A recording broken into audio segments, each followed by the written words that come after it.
Ben écoutez, évidemment, wow. Il va y arriver.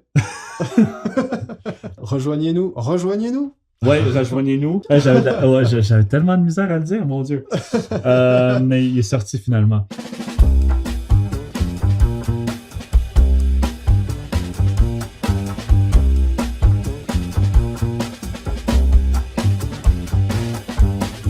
Bienvenue sur Nonchalance Radio, l'émission où les artisans, les commerçants et les amateurs de style masculin classique vous font découvrir leur passion.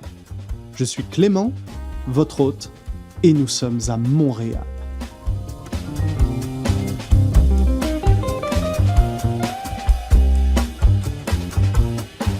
Coupe du pantalon, ligne d'épaule, largeur des revers ou forme des poches, le sur-mesure place le client face à un véritable casse-tête. Heureusement, ils peuvent compter sur l'expertise de Maxime Lambert, styliste chez Blandin et Deloy à Montréal. Dans cet épisode, il nous partage son parcours et ses conseils avisés.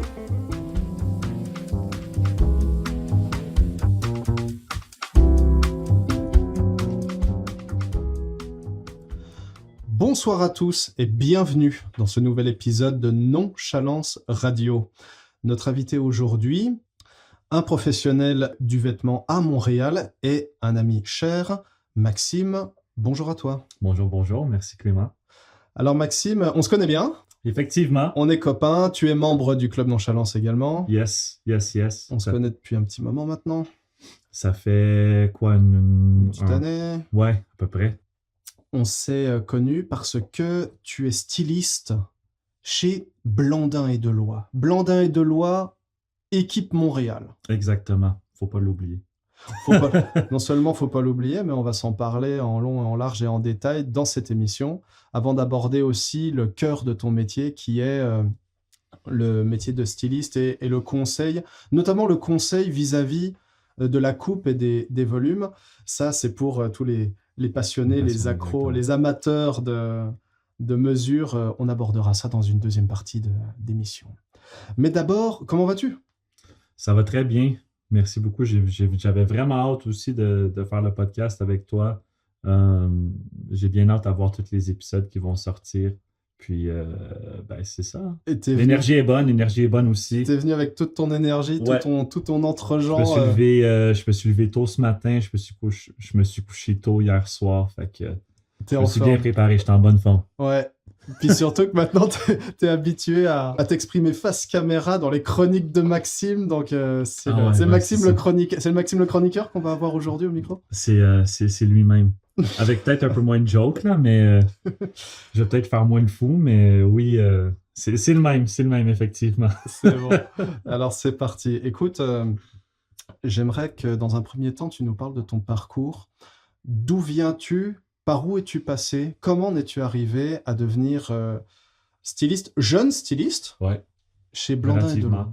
30 ans récemment, fait que on va dire relativement jeune, mais merci, j'apprécie. Bravo. Alors, mon parcours. De base, évidemment, je suis né à Montréal. J'ai vécu à Laval pendant longtemps, j'ai fait des études. J'ai fait des études en urbanisme. Fait qu'évidemment, ça n'a rien à voir avec la mesure. Mais je pense à mon temps à Laval, puis je le sais que vers les environs de l'université, même le cégep, je commençais déjà à m'intéresser par la mode.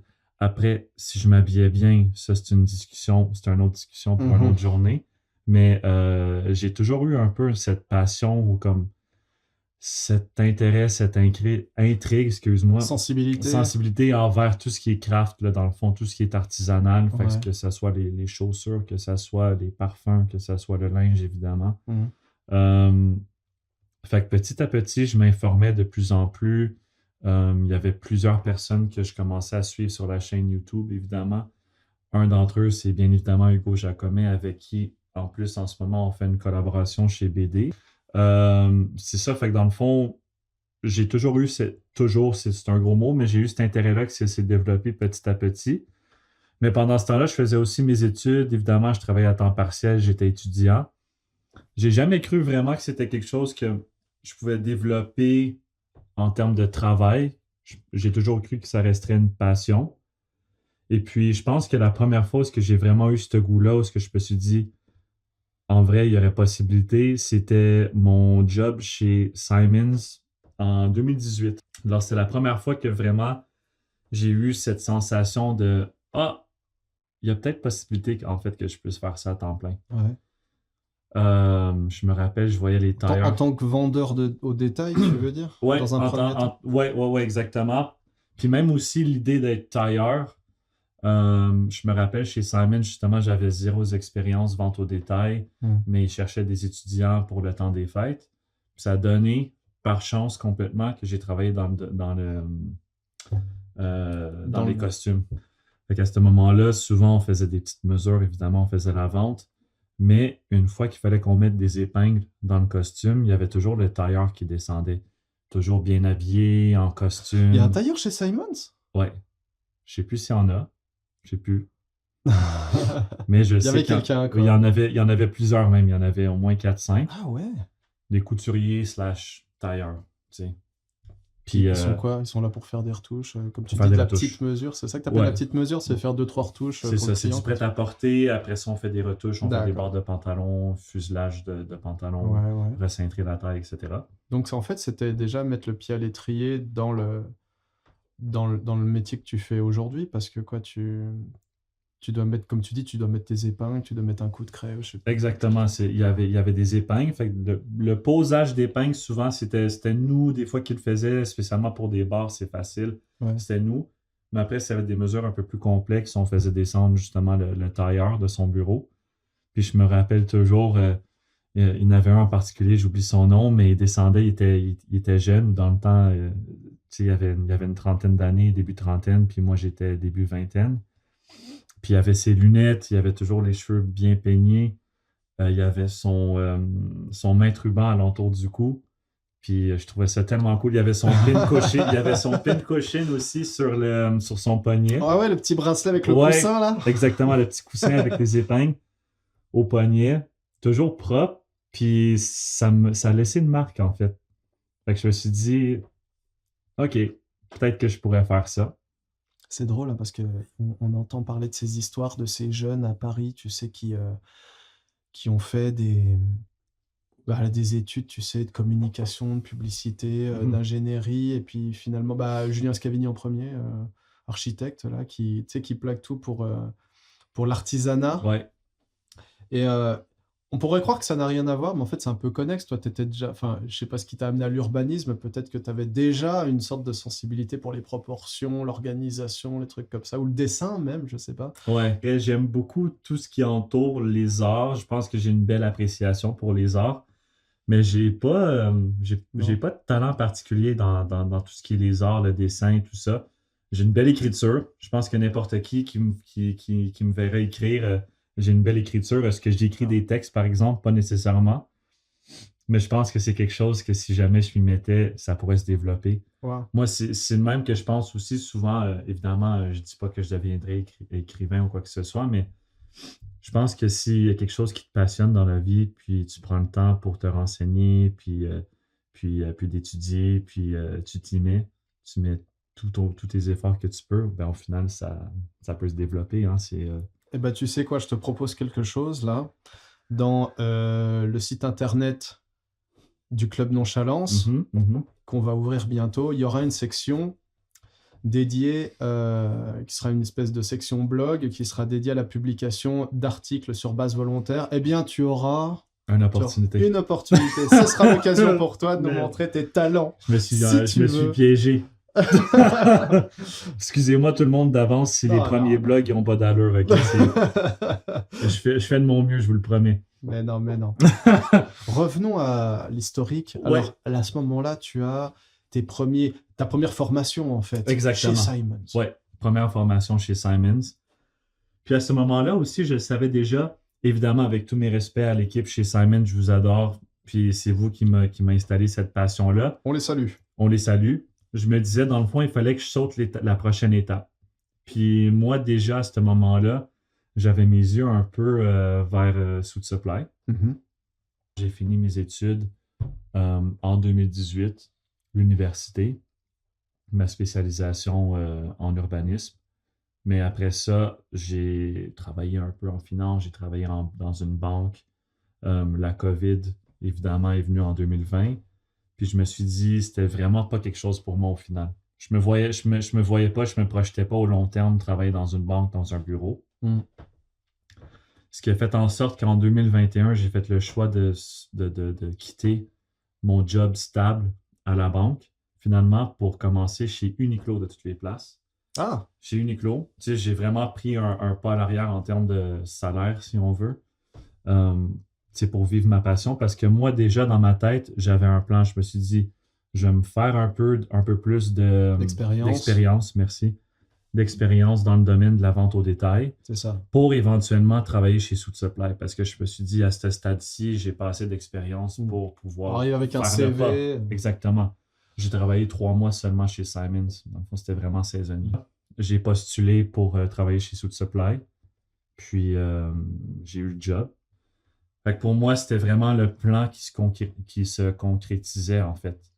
Fait que je trouve que pour moi, ce moment-là, je l'oublierai jamais. C'était vraiment pour moi une grande victoire, disant que, waouh, ok, je suis capable. Si je m'y mets, Ça y est. je suis capable. Puis t'es resté un moment chez eux. Ouais, 2 ans et demi de temps que je suis resté chez eux. Est-ce que c'est à ce moment-là que tu te tournes vers Blandin et Deloy? C'était techniquement, c'était avant. Fait que drôlement aussi, Blandin, même avant que j'ai mon job chez Suit Supply, je les avais connus. Mais à ce moment-là, je le savais que je n'avais pas Les compétences? les compétences, les qualifications pour pouvoir sauter directement à la mesure. Ah oui. Puis j'avais même aussi, j'étais rentré dans la boutique, j'avais discuté avec Cédric à ce moment-là aussi. Cédric Deloy. Cédric Fournier-Deloy, exactement. Puis qui m'avait super bien reçu. Moi puis une amie, on était dans le coin à l'improviste, on n'avait pas de rendez-vous, mais je lui avais dit que j'étais très passionné par tout ce qui est l'art sartorial. Puis il m'avait invité dans sa boutique, qui est maintenant notre boutique, ou c'est la boutique dont je fais partie, à l'étage. Puis on avait discuté de plusieurs sujets, puis j'avais dit comment j'étais passionné, tout ça. Dans la boutique dans le quartier des affaires. Ouais, C'est quoi la rue déjà? c'est sur Notre-Dame, Notre-Dame au numéro. 395, Voilà. Notre-Dame-Ouest. 395 Notre-Dame-Ouest. Mesdames et messieurs. Shout out. Messieurs et mesdames. Ouais, messieurs et mesdames. On vous donne Ouais. rendez-vous. On fait aussi des choses pour dames, puisque il y Absolument. a ta collègue qui porte de très belles Oui, choses. Médiane, de là-bas. en effet, des beaux costumes de chez nous. Puis c'est ça. Fait que dans le fond. T'as donné ta chance. Ouais, puis c'est ça. Moi, je pense, après, c'est ça, comment je peux dire, le parcours a continué. Puis moi, je savais toujours dans ma tête que je voulais vraiment faire le focus ou tu sais, vraiment convertir vers de la mesure quasiment à 100%. Puis je pense que le choix facile, dans le fond, ou pas le choix facile, mais pour moi, c'était évident que le bon choix, c'était de venir chez Blandin Deloy. Juste par leur savoir-faire, puis aussi, pour moi, l'esthétique de la marque, ça m'attirait aussi. C'est ça. Je me projetais. Ouais. C'est ça. Il y a un côté atelier de tailleur, un peu plus intimiste, moins grosse boîte, parce que Suit Supply, c'est une énorme franchise. Là, on est chez Blandin Deloy, quelque chose. Ouais, maintenant, une vingtaine de boutiques. Ouais, une vingtaine de Puis, boutiques.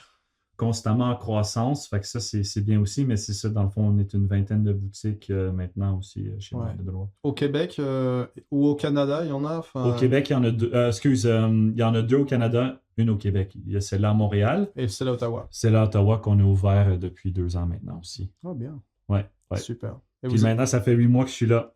8 mois, c'est chez Blandin. Puis, écoute, très content, évidemment. Ça se passe bien? Ça se passe super bien. Bravo. Ça se passe super bien. Tu vas nous parler un petit peu de ce que tu fais chez Blandin Deloy. Vous êtes une équipe de combien d'ailleurs? Dans le fond, on est 3 dans la boutique. Constamment. Il y a aussi Cédric qui vient nous visiter de temps en temps, évidemment. Puis c'est moi dans l'équipe, évidemment. Il y a Mégane avec nous qui est là depuis quelques années. Il y a aussi Gauthier qui est là qui est notre gérant, qui est là depuis quelques années. Ouais. Salut Gauthier. Salut tout le monde. Salut tout le monde. Si vous écoutez ça. Gauthier et Mégane qui sont charmants. Oui, absolument.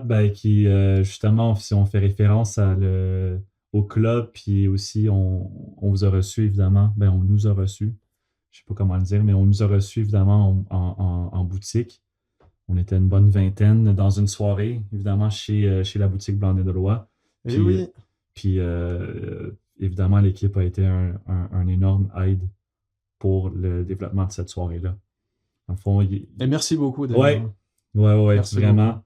Et ça aide. Et puis, elle a une autre caractéristique, cette équipe, c'est qu'elle est jeune. Mais ça aussi, je pense que tu viens d'emmener un point qui est important aussi parce que Ça interpelle. l'expérience aussi, ça s'acquiert. Ouais. Tu sais, dans le fond, on peut pas tous avoir 60 ans, puis il faut une relève. Fait que dans le fond, pour moi, c'est quelque chose que je trouve ça intéressant. Je pense qu'un mélange de les deux, en fait, d'avoir évidemment cette expérience-là, des gens que ça fait longtemps qu'ils le font, qui transmettent leur passion puis leur savoir-faire à des gens qui sont plus jeunes comme nous. Je pense que c'est comme ça que ça doit se faire, en fait. C'est comme ça que ça s'est toujours fait. Mm. Puis je pense que pendant longtemps, il y a eu quasiment un gap d'une génération où ce que le costume, bon, on y portait moins attention. C'est devenu un peu plus un côté fast fashion. Ouais. Et puis, bon, bah, t'as raison, t'apprends sur le tard. Est-ce que toi, t'as l'impression que t'es en formation continue?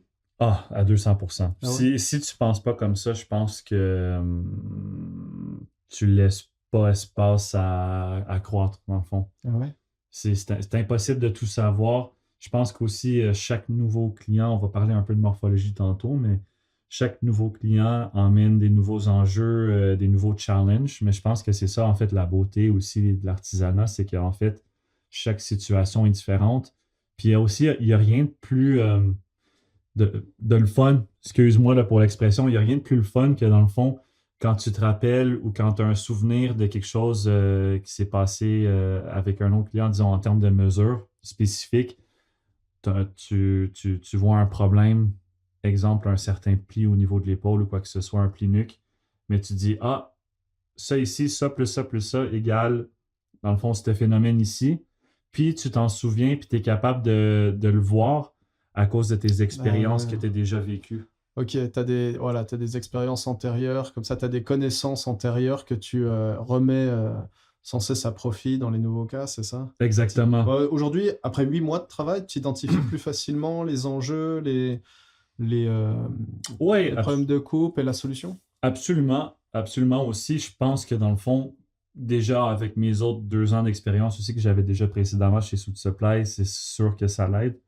Je pense que l'adaptation, c'était plus au niveau du type de mesure qu'on prenait versus les mesures que je prenais d'abord chez Suit Supply. Fait qu'il y a eu un petit moment d'adaptation là-dessus. Qu'est-ce que tu veux dire? Ben, dans le fond, juste aussi le système qu'on utilise en fait. Ah ouais, chez Suit Supply, c'est système impérial, alors que chez Blanc de là, vous Non, utilisez non, système, non, système métrique? non, pas dans ce sens-là. Fait que c'est toujours au centimètre.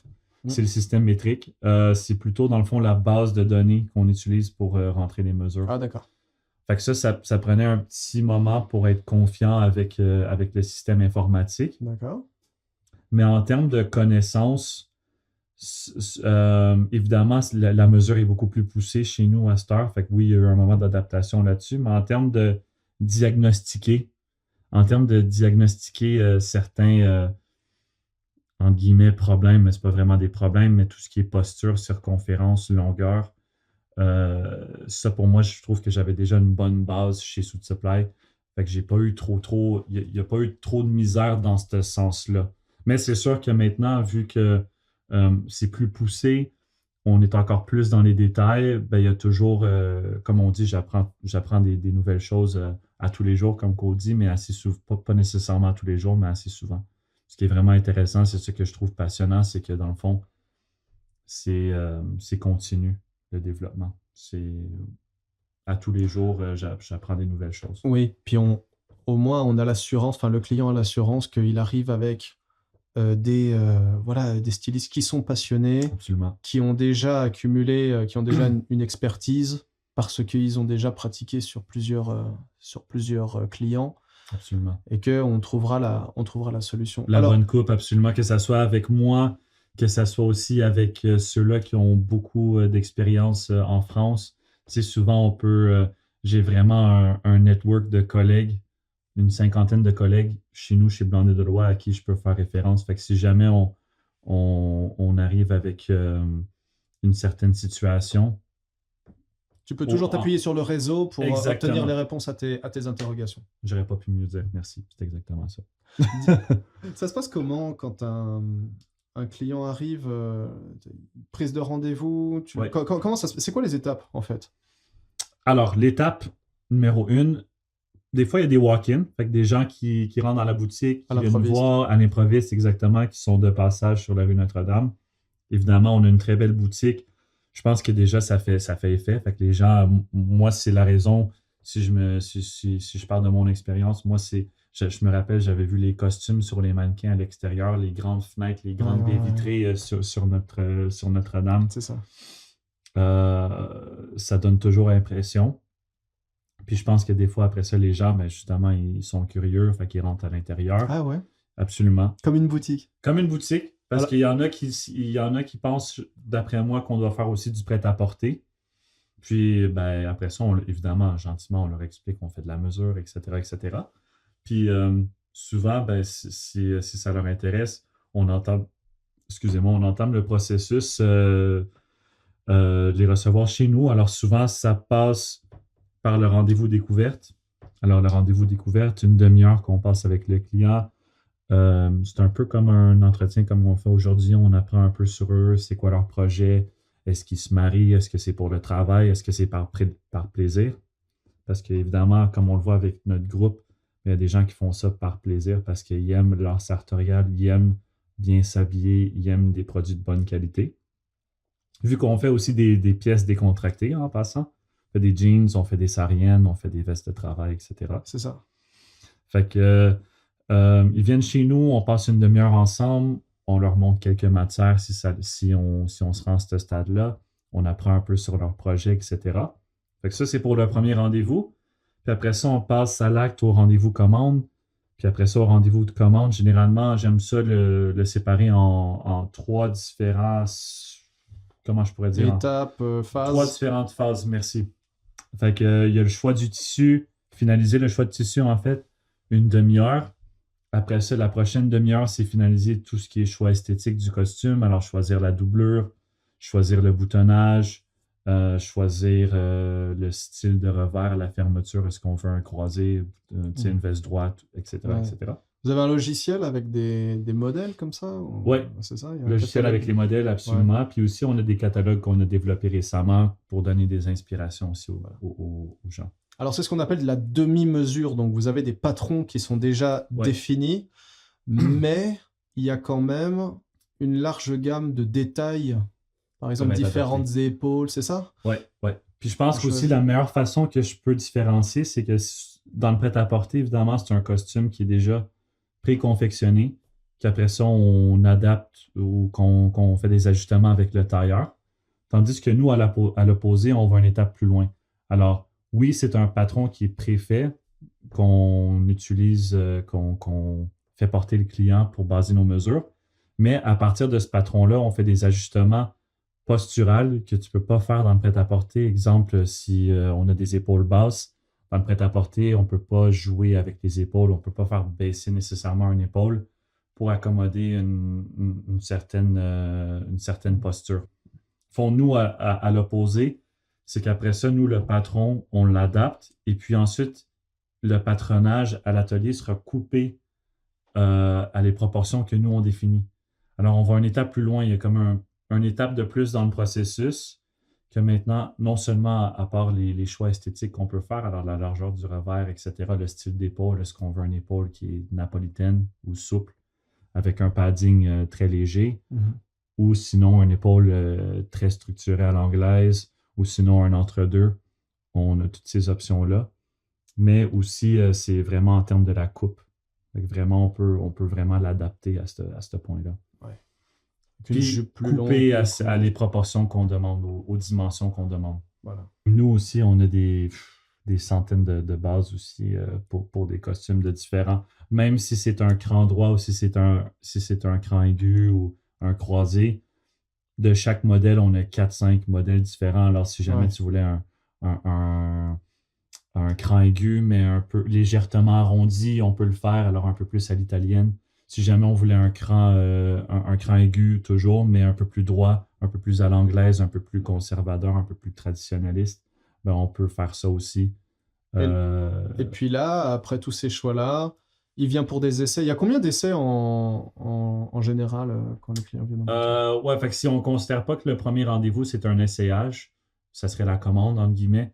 Une fois que le costume est confectionné et qu'on le reçoit en boutique, je dirais typiquement 2 essayages. C'est deux essayages, c'est le classique. Après ça, des fois, ça peut être un troisième essayage. Des fois, ça l'arrive. Mais de base, je dirais 2. Fait qu'évidemment, le premier essayage, on reçoit, c'est l'essayage initial une fois qu'on a reçu la commande. Quelques petits ajustements, recintrer un tout petit peu si jamais c'est nécessaire, quoi que ce soit. Après ça, deuxième essayage, on valide que les retouches sont bonnes.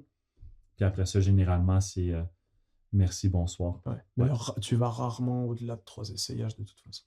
Rarement, ouais, comme tu dis. Parle-moi un peu de tes clients. Quelle est la sociologie de la clientèle de Blandin et Deloy? Est-ce qu'on a plutôt des personnes plus âgées, plutôt des personnes plus jeunes? Est-ce que ça a changé avec le temps? Je sais que là, il y a l'opération, Oui, il y a l'opération Premier Costume oui. en collaboration avec Parisian Gentleman, Hugo Jacomet. Monsieur Jacomet, pardon. Et ça, c'est pour donc voilà, offrir des premiers costumes Oui. à un prix très concurrentiel. Est-ce que ça a fait venir des jeunes, par exemple? Ah oui, absolument. Des clients de tous âges, mais c'est sûr que dans le fond, je pense que dans l'idée, la collaboration, c'était justement d'inviter les jeunes que peut-être qu'ils ne pourraient pas se permettre un costume à 1000 $ et au-dessus, À franchir le pas. peuvent participer. Parce qu'on sait que dans le fond, il y a un intérêt, il y a un renouvellement de l'intérêt du costume, Ouais. puis aussi de bien s'habiller, puis d'être un peu plus consciencieux des matières et aussi de prendre soin de son linge puis de le garder plus longtemps. Alors oui, c'est sûr qu'on a vu un public un peu plus jeune pour cette collaboration-là. Puis je pense que c'était aussi c'était le but. C'était le but de les initier finalement à la mesure. Puis je pense que ça a été vraiment réussi. Puis on en est très fiers. Ça, c'est magnifique cette collaboration-là. Ouais. Ils reviennent? Ah ben, Ils vont revenir. je pense que c'est ça. Je pense que pour le moment, il faudrait dire qu'ils vont revenir. Je pense que oui.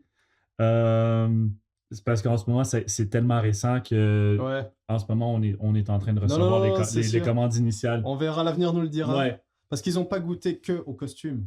Hmm. Pour la plupart, ils ont goûté au costume tu sais, pour la première fois à ce Ouais. moment-là, mais ils ont goûté aussi à l'expérience Ah. de la maison de tailleur Tu m'as ou devancé. de la... Je te devance. Non, mais je dis pas ça méchamment. C'est exactement ce que j'allais dire, en fait. Je pense aussi, c'est ça, une expérience un peu plus personnalisée. Hmm. Dans le fond, est-ce que vraiment tu peux avoir une discussion avec ton conseiller? Puis je pense que ça, c'est vraiment intéressant. Moi, en étant de l'autre côté, de base, justement, la première fois que j'ai fait un costume sur mesure, pour moi, c'était la prise de charge. Puis le fait que j'ai pu avoir une discussion un peu plus en détail par des gens qui sont passionnés, je pense que c'est ça qui donne encore plus le goût au final. Parce que, Tu ouais, te sens chez toi. parce que ça suscite de la confiance. Ouais. Ouais, il faut se sentir en confiance. Ça, c'est sûr. Puis je pense qu'aussi, il faut qu'on se sente encore plus que confiance, c'est qu'on se fasse entendre. Dans le fond, souvent, je pense que la partie un peu eureka de ces personnes en question, c'est j'avais une idée en tête, puis il a été capable de la réaliser. Mm. Dans le fond, à ce moment-là, de dire ah, finalement, quelqu'un qui me comprend, qui comprend ma vision, puis qui a été capable d'y donner vie, en fait, finalement. Et les gens, ils reprennent rendez-vous avec le même styliste quand ils reprennent rendez-vous? Ouais, rendu à ce moment-là, c'est sûr qu'une fois qu'il y a cette confiance-là, une fois qu'il y a cette discussion qui s'entame, ben, il y a des bonnes chances que dans le fond, tu restes avec la même personne. Tu bâtis une certaine complicité. C'est ça que je trouve intéressant. Une en fait. fidélité, comme ça. Ouais, une fidélité. C'est ça que je trouve intéressant. Je me posais cette question-là, même en ce moment, avec le point que tu as ramené. Je me dis, c'est un peu une tangente, mais je me dis, est-ce que c'est nécessaire que ton conseiller ait le même style que toi? En fait, non. Pas besoin d'être nécessairement d'accord ou quand je dis d'accord, c'est pas par faute de goût, des affaires comme ça, mais pas besoin de nécessairement avoir la même vision du style pour que ton conseiller soit le bon conseiller pour toi. Je pense que c'est ce qui est à l'écoute au final. Est-ce qu'il est capable de prendre l'image de ce que tu as en tête, puis de la mettre sur papier, puis après ça, hop, ton costume il est livré, puis c'est exactement ce que je recherchais.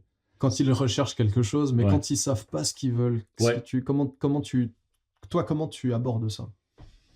Ouais, ça c'est. Je pense que ça c'est la partie, c'est là où ce que nous, il faut vraiment qu'on fasse notre travail. Puis je pense que c'est donner beaucoup de pédagogie.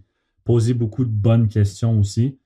Alors, si quelqu'un a besoin d'un costume pour le travail, ben OK, dans quoi tu travailles? Je pense que ça, c'est la question numéro 1. Évidemment, si c'est un domaine qui est un peu plus conservateur, ben, tu veux pas le mal servir puis que son premier costume soit un costume bordeaux.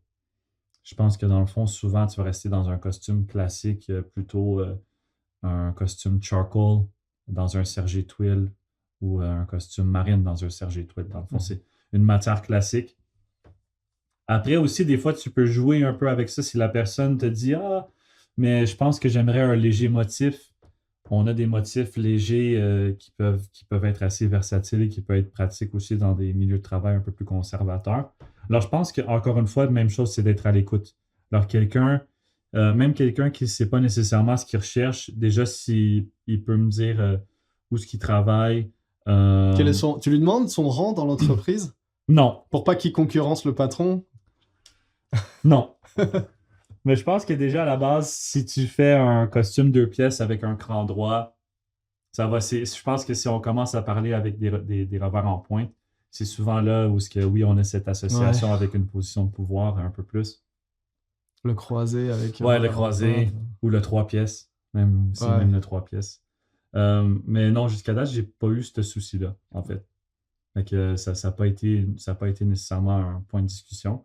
Mais c'est une bonne question. En fait, c'est parce que oui, c'est vrai que c'est important au final. C'est très important aussi pour les rangs. Je sais qu'évidemment, peut-être qu'il y a d'autres places dans le monde, en Europe, peut-être même aussi dans des pays qui sont un peu plus rigides en termes de hiérarchie, de faire attention à ça. Mais je pense qu'ici, on est assez libre, mais en autant qu'on reste évidemment dans les teintes et dans les tons et rester un peu plus classique, là, disons, si on est dans un cabinet d'avocat. Versus si on travaille dans les arts ou si on travaille dans un domaine un peu plus artistique. À la télévision. Exactement. C'est le carreau-fenêtre fuchsia sur fond gris et gris. Ouais. Et en termes de classe sociale? Je pourrais pas te le dire. Il y a beaucoup d'entrepreneurs, évidemment, qui veulent des costumes. Après ça aussi, on fait beaucoup de costumes de mariage. Fait que ça, nécessairement, des fois, c'est pas une discussion qu'on a. Fait qu'on, je le saurais pas nécessairement. Mais évidemment, pour que les gens ils puissent se payer un costume à 1000 $, je pense qu'ils vivent assez bien leur vie. Mais ouais, pour le mariage, tu casses la tirelire de toute façon. Ouais, exactement. Puis aussi, en termes de choix, ça devient complètement différent aussi ce qu'on recommande en termes de matière, etc. C'est pas la même chose. Ouais, ça varie en fonction, le prix peut varier en fonction forcément de la matière. Ouais, c'est la matière qui va vraiment causer la variation en prix. Évidemment, les entoilages. Dans un entoilage traditionnel en laine et crin de cheval qui est cousu versus un thermocollant, ça a un effet. Puis ça, c'est, je te dirais, la plus grosse surcharge. Puis sinon, ça serait vraiment le choix de matière. Alors, c'est sûr que si on est dans des matières plus rares, des matières avec la soie, du cachemire, l'alpaga, du lama. Du lin? Non, du lin. Non, ça va? Toutes les matières végétales, dans le fond, c'est les matières qui sont les moins dispendieuses. Ah oui? Alors, du coton, du lin, généralement, c'est les matières qui sont les moins chères. Puis après ça, ben, j'en oublie peut-être quelques-unes, là, mais de la vigogne, exemple, ça, c'est sûr que c'est le plus cher. Vous avez de la vigogne? On y a accès. Vous y avez accès, là? Ouais. Si vous voulez un beau petit costume 2 pièces à 15 000, venez nous voir. La vigogne, je le rappelle pour les auditeurs, qui est un camélidé originaire du Pérou. Ouais. Je crois que c'est au Pérou c'est comme un petit lama, quoi. Ouais. Et ouais, exactement. Ouais. C'est ça. qui, ouais, qui donne la laine la plus dispendieuse de tout le marché. Ouais, je pense que c'est comme. En Ça, tout cas, je ne veux pas ça me atteint, prononcer, là, ça mais je pense atteint que c'est des comme 1000 couronnes. le métrage. Un truc de même. Quelque chose de fou. Ah là, pour faire un costume, il faut à peu près 3 mètres. Ouais, pour faire un 2 pièces, je dirais qu'on est plutôt à 2,5, 2,7. Mhm. On a une bonne discussion, toi et moi, à propos de la coupe, tout ce qui est de l'ordre de la morphologie, du Ouais. ratio des volumes. Je voudrais qu'on en parle un petit peu. Ouais. Est-ce qu'il y a des grandes règles comme ça que tu te fixes Ben, mais je pense que ce que tu viens de dire à la fin, c'est le plus important. Je pense que la meilleure façon de développer un œil, c'est de s'auto-diagnostiquer. Ouais. Je pense que c'est la première étape, en fait. Parce que moi, pendant longtemps, souvent quand je portais du linge, je me disais pourtant, je me jette pas des fleurs, mais tu sais, je suis grand. Fait qu'on me disait toujours, ben, t'es grand, t'es slim, ça devrait être facile de s'habiller. Mais j'ai toujours trouvé que des fois, il y avait du linge que j'avais pendant longtemps qui m'allait moyennement. Puis je comprenais pas pourquoi. Il y avait toujours quelque chose qui me choquait. Ouais, c'est jamais évident. Au début, quand tu le sais pas, mais tu le sais qu'il y a quelque chose qui te choque, Mm. mais tu sais pas comment le résoudre, ce problème-là. Tu n'as pas les compétences nécessairement pour le faire.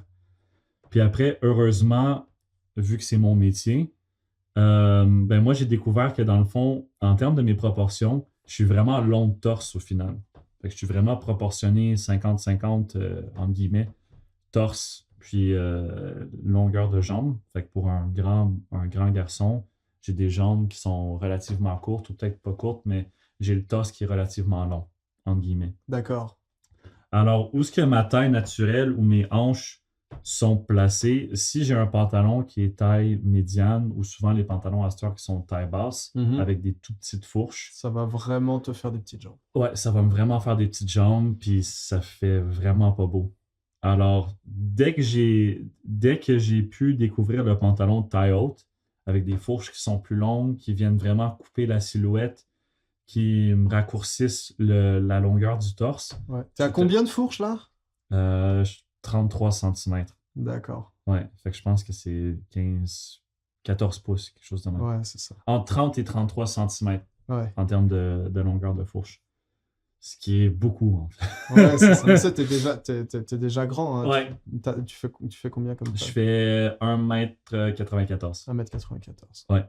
Alors, ouais, 30 cm de fourche, c'est beaucoup. Parce que souvent, même les pantalons qui disent taille haute, Ouais. pour moi, ça fonctionne pas. C'est ça, tout dépend de la morphologie en fait. Ouais. Et tu viens de tordre le cou à une idée reçue, une idée selon laquelle, puisque t'es grand, tu peux toujours te passer des tailles hautes, puisque tu es déjà grand, long, élancé et athlétique, donc t'as pas forcément besoin de compenser ton manque on va dire, de silhouette par une grande taille haute. Mais non, ça dépend de ton ratio jambes-torse. Ouais, absolument. C'est quoi qu'on veut? C'est 2 tiers, 1 tiers? 2 tiers, 1 tiers. Encore une fois, c'est des approximations. Mais. Ou alors tu te mets la ceinture carrément sur les abdos du haut. Ouais, c'est ça. Ratio, Merci, comme bonsoir. comme je le fais moi pratiquement. Toi, tu as parlé d'une fourche de 14 pouces tout à l'heure. Ouais. Mais t'es grand. Moi, je fais 1m75. Ouais. Moi aussi, j'ai une fourche de 14. Et Oh, moi, ça me wow. fait pratiquement un ratio de 3 quarts, 1 quart. Ouais. 3 quarts de jambe, 1 quart de Un quart de torse. Donc, tout est affaire de Mais c'est absolument. proportion. J'ai eu quelqu'un récemment qui avait un entrejambe plus long que la mienne, malgré le fait qu'il faisait peut-être. J'étais habitué d'utiliser des pouces pour les tailles, fait que pardonnez-moi, mais je pense qu'il faisait peut-être une quinzaine de centimètres moins que moi. Ouais. Fait que, tu sais, je pense que en termes de pied, je pense que c'est une personne qui faisait peut-être 5 et 10 versus moi qui fais 6 pieds 4. Alors, un bon 5 pouces de différence, si on traduit ça en centimètres, je pense que c'est à peu près ça, une quinzaine de centimètres de différence entre jambes plus longues que la mienne. Ce qui veut dire que lui, vraiment, tu vois, justement, on parlait de longueur de fourche. Lui, il n'a pas de besoin d'un pantalon taille haute parce que tous ses pantalons sont naturellement, entre guillemets, taille haute. Vu que, dans le fond, la proportion de son torse versus ses jambes, on a déjà la proportion 1 tiers, 2 tiers. Ouais. Alors lui, un pantalon de taille médiane qui est vraiment au niveau de ses hanches, Ça fait la job. fait la silhouette qu'on cherche. Fait que je trouve que c'est vraiment intéressant. Bah, c'est intéressant. D'ailleurs, est-ce que la mesure, ça attire beaucoup de personnes qui, justement, ont des morphologies particulières et qui ne peuvent pas trouver leur bonheur en prêt-à-porter? Oui, puis non. Moi, je pense que dans le sens, ça l'attire. C'est ça la beauté de la mesure, c'est que ça l'attire plein de personnes. Des gens, oui, parce qu'ils ont une morphologie particulière, évidemment. Parce que des fois, ils peuvent peut-être juste pas trouver ce qui leur convienne dans le prêt-à-porter. Mais après, comme on disait, des gens comme nous qui sont très passionnés par tout ce qui est vêtements de qualité, des gens qui viennent chez nous par nécessité, veut pas, pour des événements importants pour C'est eux, ça. des mariages. Ouais. C'est Des le gens- gros du... Ouais, des gens qui des sont ventes. des gens d'entreprise, tu sais, des entrepreneurs, Hmm. etc. Fait que je pense que c'est ça qui fait que c'est intéressant, c'est qu'on a beaucoup de gens avec différents cheminements, différentes raisons pour nous rejoindre, Hmm. mais qu'au final, on puisse faire quelque chose pour eux finalement qui leur convienne, puis qui sont fiers quand ils le portent, puis quand ils se retournent, puis nous disent merci, merci, j'ai jamais porté un costume dans ma vie qui me faisait aussi bien. Ben, ça donne un certain sens de fierté, évidemment.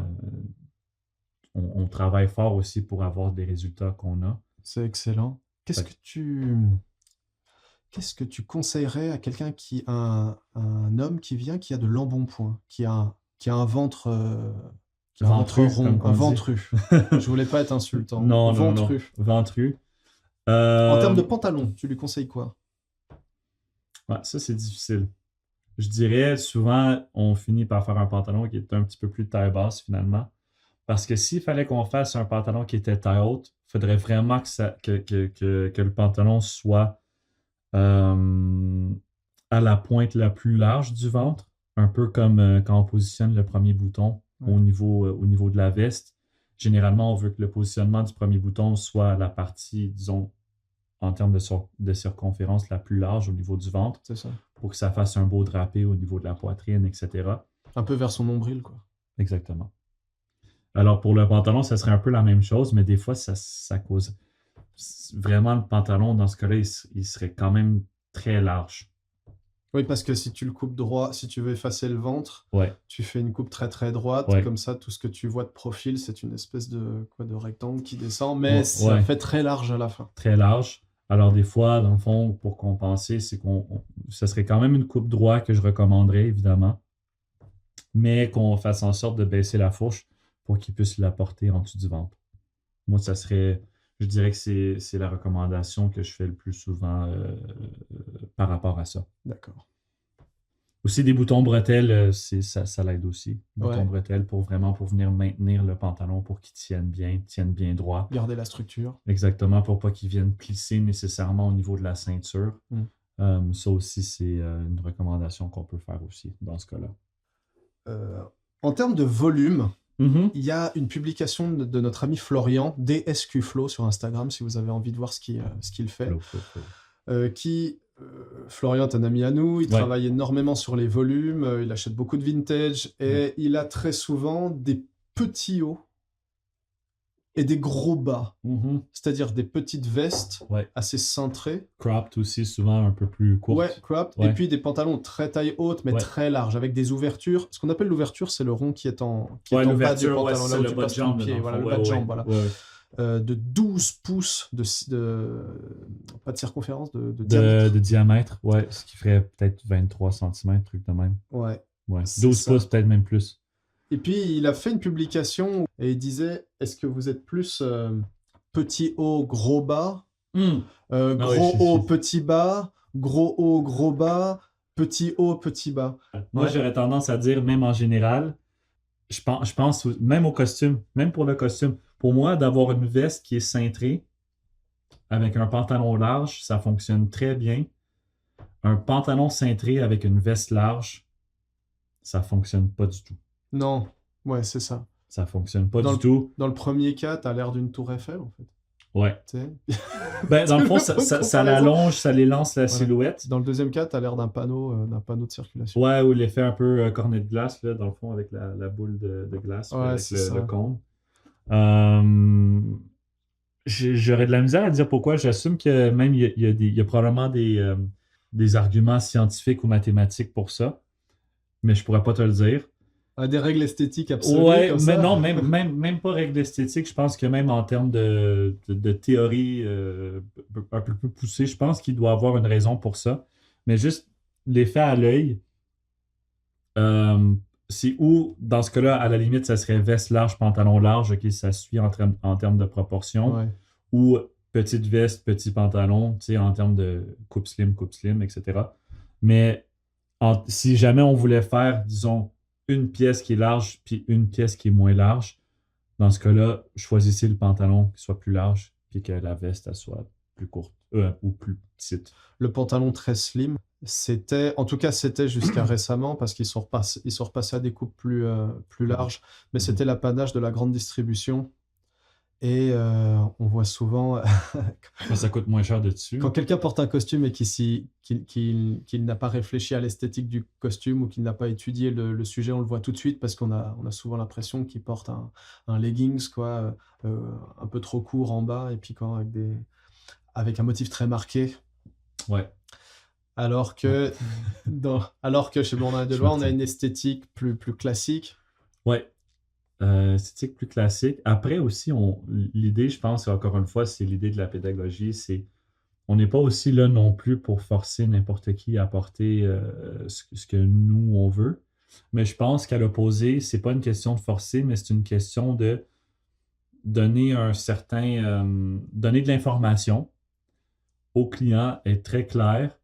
Puis je pense qu'après, c'est à eux de faire la décision. Je pense que dans le fond, si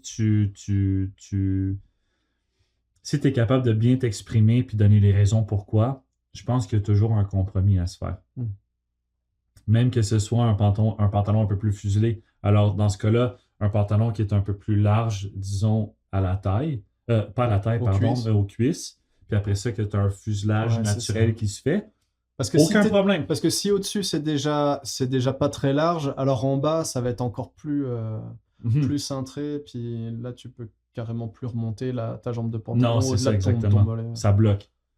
Puis aussi, même en termes de, si on veut, une chose qui est toujours intéressante, si on veut que le pantalon, il tombe bien au niveau de la chaussure aussi, si on porte une chaussure lacée, si l'ouverture de la jambe est trop courte ou est trop petite en termes de diamètre, ben maintenant, ton pantalon, il va jamais bien tomber en fait sur ton soulier. Il va toujours rester pogné, entre guillemets. Souvent, on peut rallonger le pantalon comme qu'on veut, mais si la largeur du bas est l'équivalent, disons, de la pointe de ton soulier à l'arrière jusqu'au lacet en avant ou le bout du lacet en avant, ben, le bas sur le côté, ton bas, pas le bas, mais le bas, les chaussettes, là, comme qu'on dit, les chaussettes vont toujours montrer parce que ça bloque. Alors, dans le fond, tout ce qui arrive, c'est que même en rallongeant le pantalon, ça ne va jamais venir couvrir le bas. Ça va continuer à juste faire des plis, Ouais. un peu l'effet un peu accordéon. Alors, avec une ouverture un peu plus large, Ok. maintenant, le pantalon peut vraiment venir tomber net au niveau du soulier, puis maintenant venir couvrir le bas. Même pour des questions de confort, Ouais, ça aussi. avoir un peu plus de volume. Ouais. Quand ton pantalon, il me semble, tu le diras, tu confirmeras, Je te confirme. si ton pantalon, il est apprêté, c'est-à-dire s'il est legging, s'il colle vraiment à tes jambes, Mhm. bah finalement, le tissu peut plus trop faire son travail parce que le moindre vent qui va glisser sur ton pantalon, tu vas le sentir à travers. Ouais. Et puis, donc un pantalon très apprêté, ça te tient froid en hiver, et puis ça te tient trop chaud en été parce que comme il est contre la peau, il l'empêche de respirer, puis tu transpires dedans, c'est Ouais. très désagréable. Je le dis Ouais. par expérience. Ouais. Non, je suis à 200% d'accord. Fait que non seulement en anglais on dit negate, non seulement tu cancelles un peu l'effet du pantalon ou l'effet du tissu qui est naturel, dans le fond qui évacue l'air ou justement qui isole en même temps. La laine, c'est thermorégulant, alors c'est parfait pour ça. C'est que s'il fait chaud, dans le fond, ça refroidit. Si jamais il fait froid, mais ça l'isole. Alors tu cancelles ça, mais aussi, tu n'as aucune silhouette qui peut que ton pantalon, il n'y a plus de création de silhouette. Ce qui veut dire que si ton pantalon est ultra slim, La forme de tes ça de tes prend la jambes. forme de tes jambes. Il n'y a plus de création de silhouette dans ce cas-là. Alors, dans le fond, le pantalon, c'est ta jambe. Puis quand on regarde nos jambes, ben, nos jambes sont en angle. Après, ça dépend d'une personne à l'autre. Des fois, l'angle peut être encore plus... T'as des magnums de coca à la place des mollets. T'as des grosses cuisses parce que tu vas à la musculation souvent. Ouais, ou même, disons, même la forme, si jamais t'as les pieds, disons, ou les jambes qui vont vers l'intérieur, exemple, nous, ce qu'on dit, c'est t'as les jambes en X, ce qui serait les jambes cagneuses, ou Mhm. sinon, à l'opposé, t'as les jambes arquées. Ça va juste créer encore plus de démarcation, Ouais. finalement. Alors, tu laisses aucune place au tissu pour venir créer une silhouette. Puis l'idée, dans le fond, du costume, c'est de créer une silhouette. Et puis t'as plus de drapé, T'as surtout. plus de drapé. Nos drapés silhouette, pour moi, Voilà. ça va ensemble, en Ouais, fait. ouais, bien sûr. Donc le drapé, on pourrait le définir comme cette espèce de mouvement du tissu, Mhm. tout ce qui est, voilà, la topographie du tissu Ouais, finalement, c'est cette capacité d'être fluide, de former des vagues, des bosses, des beaux volumes, quelque chose de fluide quand tu marches, qui accompagne un peu le absolument. mouvement avec grâce. Ouais, Là, ouais, avec grâce, ouais, c'est bien dit. Exactement. Ouais, j'ai rien à rajouter là-dessus. C'était une bonne définition, ça? Ouais, c'est une bonne définition. C'est chouette. Les pinces. Ouais, Les pinces. les pinces à la ceinture. Donne-moi-en. Ça sert. Donne-moi-en. Donne-moi-un. 2, 3, Ouais, quand on veut 5, pas prendre de 6. risques. Donc les pinces, on rappelle, hein, c'est cette espèce de... Comment tu le définis? Une espèce de creux, hein? C'est un creux. Ouais, c'est un creux, c'est un pli formé au niveau de la ceinture du costume. Parce qu'on a classiquement, on a évidemment le pli de repassage qui définit le pantalon habillé Voilà. de base. Mais là, maintenant, c'est que le pli de repassage vraiment va s'étendre jusqu'à la ceinture, créer un peu plus de volume. À la limite, oui. Tu as aussi le côté fonctionnel du pli, en fait. Un vrai pli Oui, est alors dis-nous. censé d'être, un vrai pli est censé d'être fonctionnel. Alors souvent aussi dans le prêt-à-porter, on va voir des petits plis qui sont creux de, je sais pas, un centimètre, un centimètre et demi. Ça n'ajoute rien. Non, Alors, mais absolument pas. c'est quoi l'aspect pratique de la pince, justement? Ça donne plus de volume quand on s'assoit pour que le tissu prenne de l'expansion au niveau des cuisses. Voilà.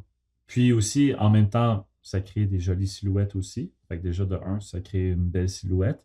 Puis deuxièmement, ben, tu as ce côté pratique qui vient donner un peu plus de volume, ce qui veut dire un peu plus de confort au niveau des cuisses. Ouais. Puis moi, c'est quelque chose. Après, c'est très personnel d'une personne à l'autre. C'est parce que oui, il y a toujours cette question d'esthétique. Alors, les plis, c'est pas nécessairement pour tout le monde, voulant dire qu'il y en a qui l'aiment pas. C'est très bien.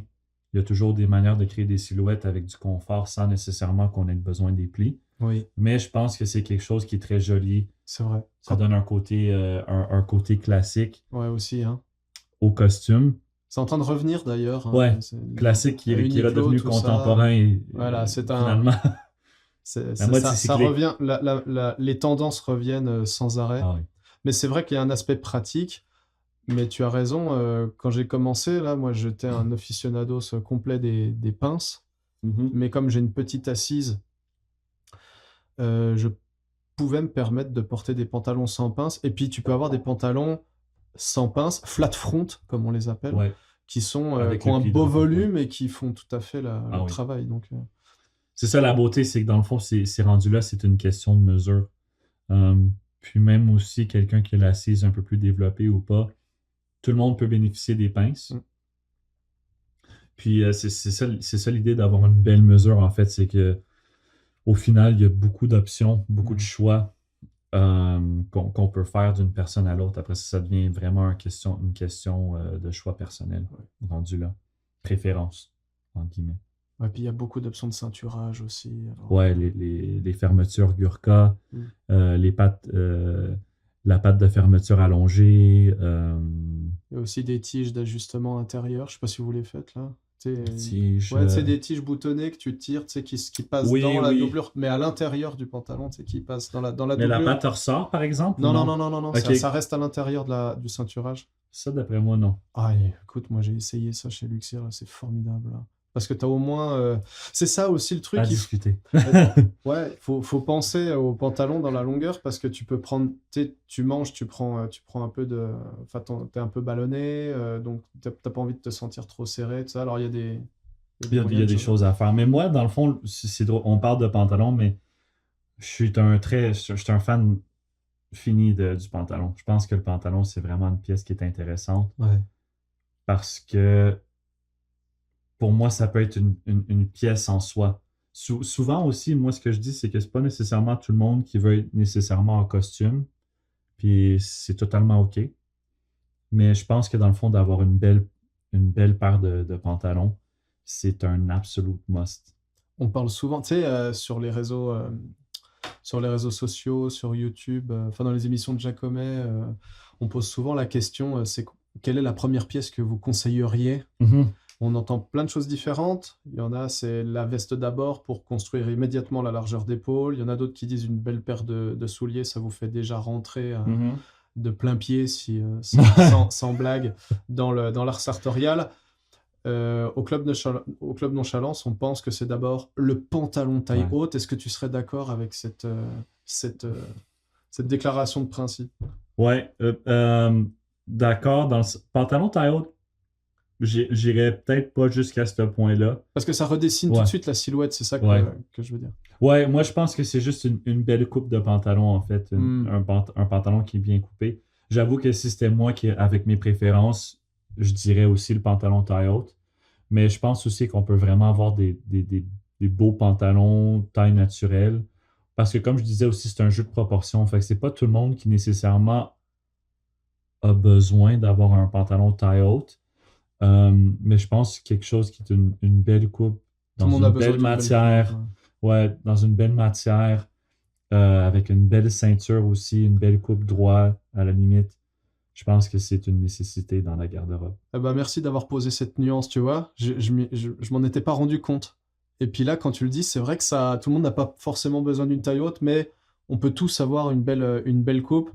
Et puis vous voyez, chers auditeurs, c'est par le dialogue aussi qu'on apprend des choses. Quand on parle avec quelqu'un comme Maxime, là, on apprend, on en sort toujours plus éduqué et plus instruit, plus savant. Voilà. Ça va me faire bouger. Euh, les épaules. Ouais. Padding ou pas? Comment, c'est quoi? Parce que je suis client, j'arrive à la boutique, Ouais. évidemment, il va y avoir un dialogue, tu vas me poser des questions, tu vas Ouais. essayer de diriger mes choix euh, afin qu'ils soient les plus raisonnables possibles. Mais il y a des critères? Alors, si on a quelqu'un qui a vraiment une bonne carrure, mais disons, à la limite, il y a les épaules qui sont tombantes, ben, des fois, en fait, c'est bien d'avoir un léger padding pour venir remonter la ligne d'épaule. Alors, c'est pour ça que c'est vraiment du cas par cas. Ah ouais, quand tu as des épaules tombantes, ça remonte comme ça. Dans le fond, créer une ligne un peu plus droite au niveau de l'épaule. Alors, c'est pas Ouais. nécessairement parce que tu as une bonne carrure. Après, c'est là où est-ce que ça vient le niveau de padding. Peut-être que quelqu'un qui a déjà une bonne carrure, je lui donnerais pas nécessairement une épaule à l'anglaise, même si ça peut être un bon choix. Au final, ça peut donner un look très spécifique, très Power classique. suit. Ouais, power suit, exactement. Mais peut-être pour un costume de tous les jours, un costume classique qu'on dirait, je lui donnerais peut-être seulement un léger padding, mais juste pour remonter la ligne d'épaule un tout petit peu. D'accord. Versus quelqu'un qui a, disons, naturellement une ligne d'épaule qui est bien, ou I guess on peut dire parfaite là, dans ce cas-là, qui a une bonne ligne d'épaule, ça ne crée pas de creux au niveau de la poitrine. Parce que souvent, dans le fond, la raison que j'ai dit ça, je vais un peu aller en reculons, mais souvent, une épaule basse va venir créer en fait un affaissement de tissu au niveau de la poitrine. Parce que dans le fond, le tissu n'a pas de tenue. Fait que dans le fond, il y a un creux à la poitrine qui se fait. Alors, si quelqu'un. Sur le flanc, là, tu veux dire? Ouais, comme vraiment juste en dessous de la poitrine, souvent, c'est là où le tissu va venir s'affaisser. D'accord. Oui. Alors, si quelqu'un a les épaules qui sont vraiment nettes, dans ce cas-là, c'est là où la discussion vient. Quelqu'un comme ça peut vraiment faire ce qu'il veut, en fait. Est-ce que tu veux une épaule structurée pour faire un look un peu plus classique, une épaule napolitaine aussi. Dans le fond, tes épaules ont déjà une bonne tenue. Alors, c'est pas nécessaire de rajouter une certaine structure.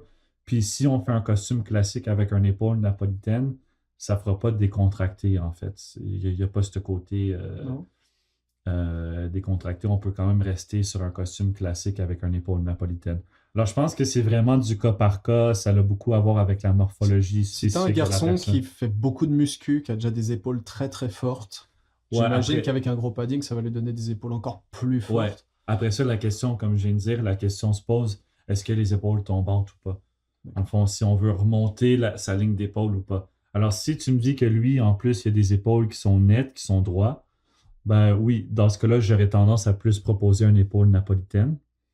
Mais la même personne qui est vraiment, qui a déjà une bonne carrure, qui est déjà très sportif, mais qui a les épaules qui sont relativement basses, ben, je pense que la discussion peut se faire. Ah, mais peut-être qu'on fait un épaule avec une légère structure pour venir remonter la ligne d'épaule, pour vraiment que ça vienne ancrer le visage. Parce que dans le fond, avec les vestes, c'est ça qu'on essaie de faire, en fait. C'est ça qu'on essaie de faire avec le costume. C'est le visage. Que tout converge, les lignes de force convergent vers le visage pour le mettre en valeur. Exactement. Exactement, spécialement pour la veste, dans le fond. Même chose avec le col de chemise, la largeur du nœud de la cravate. C'est pour venir frame the face, Ouais. comme Flousseur il dit dans son livre. C'est vraiment donner un frame pour le visage. D'accord. Puis tout ça, dans le fond, en rapport avec des proportions, justement.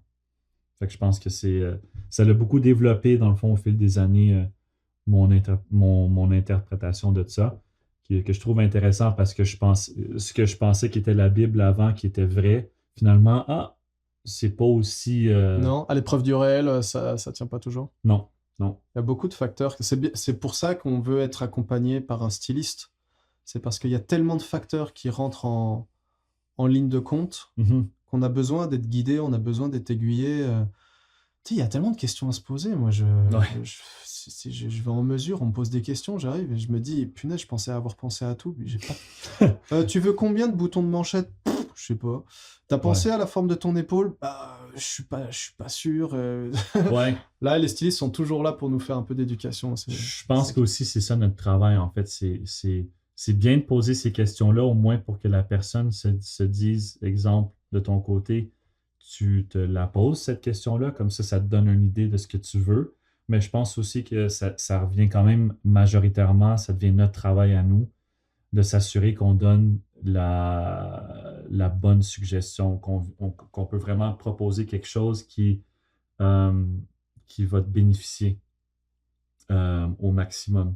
Alors oui, c'est intéressant de poser est-ce que tu as une épaule souple, une épaule standard, si, ça. Mais moi, je pense que c'est plus intéressant de faire le fitting puis de dire ce que nous, on proposerait pour toi en particulier. Parce que pour moi, c'est des questions qui sont tellement poussées que si c'est pas ton travail nécessairement, ça peut devenir complexe de se projeter. Ouais. Alors, je pense que ça revient à nous. Après ça, choix de couleur de bouton, choix de couleur de doublure. Est-ce que tu veux un croisé? Est-ce que tu veux une veste droite? À la préférence du client. Ouais, à la préférence du client, je te dirais en général. Mais pour des questions comme la structure de l'épaule, etc., puis même aussi la largeur du revers. À moins que tu veux quelque chose de très extravagant, un revers large, ok, vas-y. Heroic lapel. Ouais, wide lapels. Mais même la largeur du revers au centimètre près, dépendant d'une personne à l'autre, ça peut varier. Si tu un revers standard pour une personne versus une autre personne, ça diffère. Quelqu'un qui fait qui fait 50 cm au niveau de l'épaule, au niveau des trapèzes, peut-être que lui va bénéficier. Peut-être que lui, un revers standard, classique, conservateur sur lui, ce serait un revers à 9-10 cm versus quelqu'un qui fait. Donc pas tout rikiki, mais pas trop large non plus, parce qu'on veut pas augmenter encore Exactement, cet quelqu'un effet qui fait de largeur. Non, c'est ça. Fait quelqu'un qui fait 42 cm au niveau des trapèzes, mais peut-être que lui, un revers à 8 cm, ça serait assez. Ouais. Ça respecte cette proportion un peu de 45-50% de l'épaule représentée par le revers. Et ben voilà. Je t'écoute religieusement depuis tout à l'heure. C'est passionnant, c'est passionnant. Punaise qu'on en apprend des choses, hein. Mais ça fait plaisir, j'essaie. Est-ce que tu as un petit message à faire passer? Est-ce que où est-ce qu'on peut te retrouver? Dis-nous tout sur la prise de rendez-vous avec toi, avec tes collègues de travail, avec Blandin et Deloy. Dis-nous tout! Ben écoutez, évidemment, rejoignez-vous, wow. Il va y arriver. Rejoignez-nous au blandindeloy.com, évidemment. Après aussi, la boutique de Montréal, je pense que si vous voulez créer rendez-vous, vous allez sélectionner la boutique de Montréal. Évidemment, tous les conseillers qui sont là-bas, que ce soit moi, Gauthier ou Mégane, on peut vous servir à 100%. On est à votre disposition. Ouais, hein, je dirais après ça, je t'avoue, sur les réseaux sociaux, je suis moyennement actif, mais sinon, évidemment, le Nonchalance Club, souvent vous allez retrouver des belles petites photos de la gang. Évidemment, Oui, retrouvez Maxime au Club Nonchalance, c'est ça. Rejoignez-nous, rejoignez-nous! ouais, rejoignez-nous. J'avais tellement de misère à le dire, mon Dieu. Mais il est sorti finalement. Non, c'est ça. Ben écoute, ça me fait plaisir de pouvoir donner un peu de mon expertise puis un peu de mon cheminement. J'apprécie évidemment l'opportunité de le faire. Puis, ben écoute, si jamais on a d'autres sujets à discuter dans le futur, ça me ferait absolument plaisir. Ce sera un plaisir partagé. Vous pouvez retrouver effectivement Maxime, mais aussi beaucoup d'autres acteurs du marché de la mesure, et également des détaillants, des artisans de Montréal au Club Nonchalance, parce que nombre de nos membres sont des acteurs, Ouais, des personnes actives de la sphère sartoriale, de l'artisanat et de ce marché-là dans la métropole on en québécoise. apprend beaucoup. Voilà. Et j'aimerais te proposer quelque chose. Ouais. On t'a parlé du pantalon, qui est une pièce essentielle et extrêmement complexe. Ouais, Et j'ai l'idée de l'écriture d'un article. Et je me demandais si ça t'intéressait qu'on écrive cet article à quatre mains. absolument. Eh ben, on pourrait faire ça. On pourrait retrouver les bons conseils avisés de Maxime prochainement. Eh bien, dans cette section qu'on C'est parti, consacrera je fais aux des blagues. articles. Notre site internet qu'on va publier au moment où ce balado va être publié sur YouTube. Peut-être que le site internet sera déjà en ligne. Donc, si c'est le cas, vous retrouverez la section et nos articles à cet endroit-là. Merci Maxime. Hey, ça fait plaisir. Merci à toi. Salut. Salut.